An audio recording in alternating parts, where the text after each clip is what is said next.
Bonjour à tous, donc aujourd'hui je reviens dans une vidéo qui me tient très à cœur, l'importance de stériliser et castrer son chat. Donc je tiens à vous prévenir tout de suite, je n'aborderai pas cette vidéo sous un angle médical, pour la simple et bonne raison que cette partie est réservée aux vétérinaires et spécialistes, donc ce que je ne suis pas. Donc effectivement, il est important de stériliser ou castrer son chat pour allonger son espérance de vie. Donc par exemple pour la femelle, la stériliser va réduire les risques de tumeurs mammaires et d'infections utérines, mais comme je viens de le dire précédemment, je ne vais pas approfondir ces cas-là.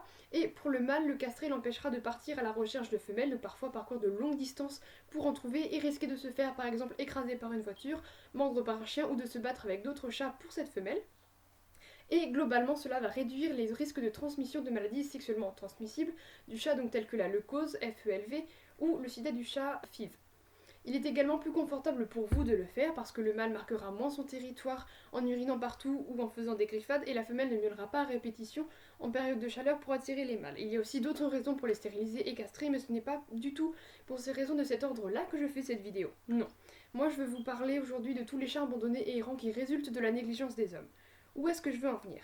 Si vous ne stérilisez pas votre femelle et qu'elle a accès à l'extérieur, donc il y a de fortes chances pour qu'elle ait des petits, on est d'accord. Donc il y a un peu deux options, soit elle s'isole pour mettre bas et donc vous n'avez pas de contact avec les chatons et ils deviennent sauvages on va dire, donc dans ces cas-là ils risquent d'être tués, donc écrasés, euthanasiés, empoisonnés, enfin il y a plein de raisons, enfin plein de causes, ou alors d'être des chats errants toute leur vie, donc ils vont se reproduire à leur tour, donc avec une possibilité de transmettre des maladies, et leurs descendants vont eux aussi se reproduire à leur tour, et cela à l'infini, donc contribuant à la surpopulation féline. Donc ainsi de deux chats, donc de deux chats domestiques, en l'espace de 4 ans, on peut arriver à 20 736 chats. Ou alors, elle met bas chez vous et lorsqu'ils sont sevrés, vous les gardez ou placez. Donc vous vous demandez peut-être où est le problème si à chaque fois vous réussissez à leur trouver une famille. Déjà, ce ne sont pas forcément des gens fiables car généralement les chatons, on les donne donc la personne elle peut ne pas trop réfléchir et le prendre puisqu'il est gratuit et elle va finir par s'enlacer lorsqu'il va faire des bêtises, lorsqu'il grandit, lorsqu'il gêne pour les vacances ou qu'il coûte cher. Et donc à ce moment-là, qu'est-ce qu'elle va faire? Soit elle va l'abandonner, soit elle va le confier à la SPA ou à une autre personne. Et donc ce ne sera pas du tout un bon placement. Et dans le cas où tout se passe bien, cela fait tout simplement un adoptant potentiel en moins pour la SPA pour chaque chaton que vous avez donné, alors que la SPA a vraiment besoin d'adoptants pour continuer à recueillir des chats et exister. Je tiens aussi à dire qu'avoir un mâle n'est pas une excuse pour ne pas le castrer, même si ce n'est pas lui qui porte les petits, il est autant responsable que la femelle de la décence de ces derniers. Malheureusement, de nombreux préjugés vont à l'encontre de la stérilisation et de la castration. Je ne vais pas en parler dans cette vidéo, mais je vous mettrai des liens d'articles qui les démentent en barre d'infos. Et enfin, il y a en plus de ces idées reçues le prix qui peut bloquer certaines personnes. Mais la vie d'un chat n'a pas de prix, on l'aime, on le protège. Après, je sais qu'il y a des personnes qui n'avaient pas prévu d'en avoir un et qui l'ont par exemple trouvé dans un jardin. On se demande d'ailleurs d'où venait ce chat et pourquoi, n'est-ce pas? Et donc qui n'avaient pas prévu de budget pour lui et qui n'ont pas forcément les moyens, donc ça c'est tout à fait compréhensible, mais il faut vraiment réussir à trouver cette somme d'argent pour pouvoir le stériliser ou la castrer. Non, la stériliser ou le castrer.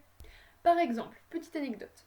Un jour, un monsieur est venu à la SPA pour déposer 4 chatons. Donc en fait, c'était la deuxième portée de sa femelle.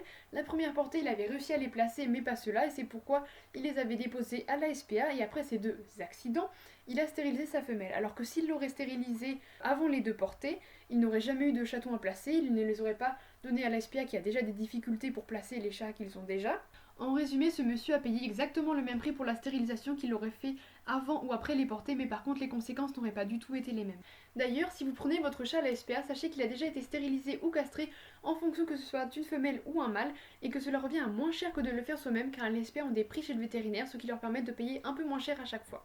Raison de plus pour adopter là-bas. En résumé, c'est un acte responsable que de stériliser ou castrer son chat, et non un acte de cruauté comme certains le disent. Autant pour sa santé, votre confort, que pour limiter la surpopulation féline et les abandons. Il faut savoir que des millions de chats sont euthanasiés chaque année. On peut éviter ça. Stérilisons nos chats.